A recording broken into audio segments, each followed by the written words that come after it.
2002 সালের 21শে মার্চ ইংল্যান্ডের উত্তর সাগরের তীরে ডারহামের সিটন ক্যারিও সমুদ্র সৈকত থেকে নিজের লাল রঙের ক্যানু নিয়ে সাগরে বের হন 51 বছর বয়সী জন ডারউইন। সাবেক জেলকর্মী ও শিক্ষক জনের সেই যাত্রায় যেন হয়ে উঠেছিল তার জীবনের সবচেয়ে বড় অভিনয়ের শুরু।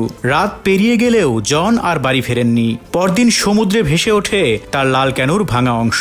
এরপর কোস্টগার্ড, পুলিশ, উদ্ধারকারী দল এবং উড়োজাহাজ নিয়ে ব্যাপক অনুসন্ধান চালানো হলেও তার কোনো খোঁজ মেলেনি। এক সময় ধরে নেওয়া হয় উত্তাল সাগরই তাকে গ্রাস করেছে। Premium commercial space is now for rent. Featuring ample parking and excellent accessibility, this 4,200 square foot space is ready. Elevate your business and call us today. স্ত্রী অ্যান ডারউইন এবং দুই ছেলে মার্ক ও অ্যান্থনি গভীর শোকের মধ্যেই জীবন এগিয়ে নেওয়ার চেষ্টা করেন। 1 বছর পর ব্রিটিশ কর্তৃপক্ষ জনকে আনুষ্ঠানিকভাবে মৃত ঘোষণা করে।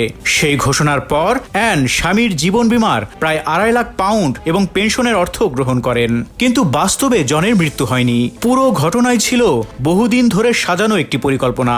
তদন্তে পরে জানা যায় ক্যানু নিয়ে সমুদ্রে যাওয়ার পর জন গোপনে অন্য একটি ঘাটে ফিরে আসেন, যেখানে গাড়ি নিয়ে অপেক্ষা করছিলেন তার স্ত্রী। সেখান থেকে তিনি চলে যান নিজেদের আরেকটি সম্পত্তিতে, যা মূল বাড়ির পাশে একটি ছোট ফ্ল্যাট ছিল। বাইরের মানুষের চোখ এড়াতে জন প্রায় সম্পূর্ণ গোপন জীবন শুরু করেন। দিনের বেলা জানালা খুলতেন না, দাড়িগো বড় করে রাখতেন এবং বাইরে বের হলে খুঁড়িয়ে হাঁটতেন, যাতে কেউ সহজে তাকে চিনতে না পারে।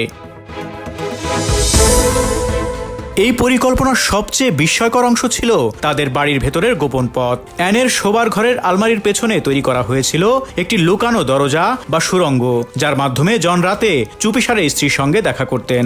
সবচেয়ে মর্মান্তিক বিষয় ছিল তাদের দুই ছেলেও জানতেন না যে তাদের বাবা বেঁচে আছেন।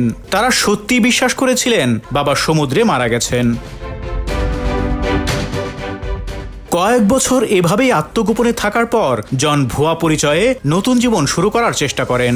জাল পাসপোর্টের ব্যবস্থা করে 2006 সালে তিনি ও অ্যান দক্ষিণ আমেরিকার দেশ পানামায় চলে যান। সেখানে একটি বিলাসবহুল বাড়ি এবং রিসোর্ট নির্মাণের জন্য জমি কেনেন। নতুন জীবন শুরু করার স্বপ্নে তারা প্রকাশ্যেই ঘুরে বেড়াতে শুরু করেন। কিন্তু সেই অসতর্কতাই শেষ পর্যন্ত তাদের পতনের কারণ হয়। পানামার একটি রিয়েল এস্টেট প্রতিষ্ঠানে বাড়ি কেনার সময় জন ও অ্যানের একটি হাস্যজ্জ্বল ছবি তোলা হয়েছিল। পরে সেটি প্রতিষ্ঠানের ওয়েবসাইটে প্রকাশিত হয়। 2007 সালে পানামার আবাসন সংক্রান্ত নিয়ম পরিবর্তন হলে স্থায়ীভাবে বসবাসের জন্য জনের একটি ব্রিটিশ পুলিশ ক্লিয়ারেন্স সার্টিফিকেট প্রয়োজন হয়। তখন তিনি নতুন একটি নাটক সাজানোর সিদ্ধান্ত নেন। 2007 সালের 1 ডিসেম্বর তিনি হঠাৎ লন্ডনের একটি পুলিশ স্টেশনে হাজির হয়ে দাবি করেন তিনি জন ডারউইন। 5 বছর আগে নিখোঁজ হওয়ার পর থেকে তিনি স্মৃতিভ্রমে ভুগছিলেন এবং এতদিন কোথায় ছিলেন তা তার কিছুই মনে নেই। প্রথমে ঘটনাটি অবিশ্বাস্য মনে হলেও পুলিশের সন্দেহ দ্রুতই বাড়তে থাকে। 5 বছর নিখোঁজ থাকার দাবি করলেও জনের শারীরিক অবস্থা, আচরণ এবং বক্তব্যের মধ্যে অসংখ্য অসঙ্গতি পাওয়া যায়। এদিকে ইন্টারনেটে সাধারণ একটি অনুসন্ধান পুরো রহস্যের জট খুলে দেয়। কেউ একজন গুগলে জন, অ্যান এবং পানামা লিখে খোঁজ করতেই সামনে আসে 2006 সালে তোলা সেই ছবি। ছবিতে জন ও অ্যানকে পানামার একটি রিয়েল এস্টেট অফিসে আনন্দের সঙ্গে দাঁড়িয়ে থাকতে দেখা যায়। ছবিটি মুহূর্তেই পুলিশ ও আন্তর্জাতিক গণমাধ্যমের নজরে আসে।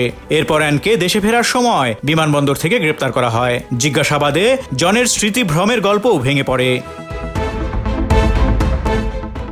2008 সালে আদালত জন ডারউইন ও অ্যান ডারউইন উভয়কেই বিমা জালিয়াতি, প্রতারণা এবং অপরাধলব্ধ অর্থ আত্মসাতের দায়ে 6.5 বছরের কারাদণ্ড দেন।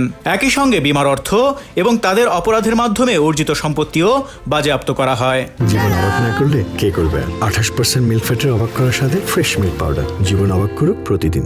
বিশ্বজুড়ে আলোচিত এই ঘটনা আজও ইতিহাসের অন্যতম আলোচিত বিমা জালিয়াতির উদাহরণ হিসেবে বিবেচিত হয়। একটি সাজানো মৃত্যুর নাটক, বছরের পর বছর আত্মগোপন এবং নতুন পরিচয় জীবন শুরু করার পরিকল্পনা, সবকিছুর ইতি টেনেছিল ইন্টারনেটে থাকা একটি মাত্র ছবি।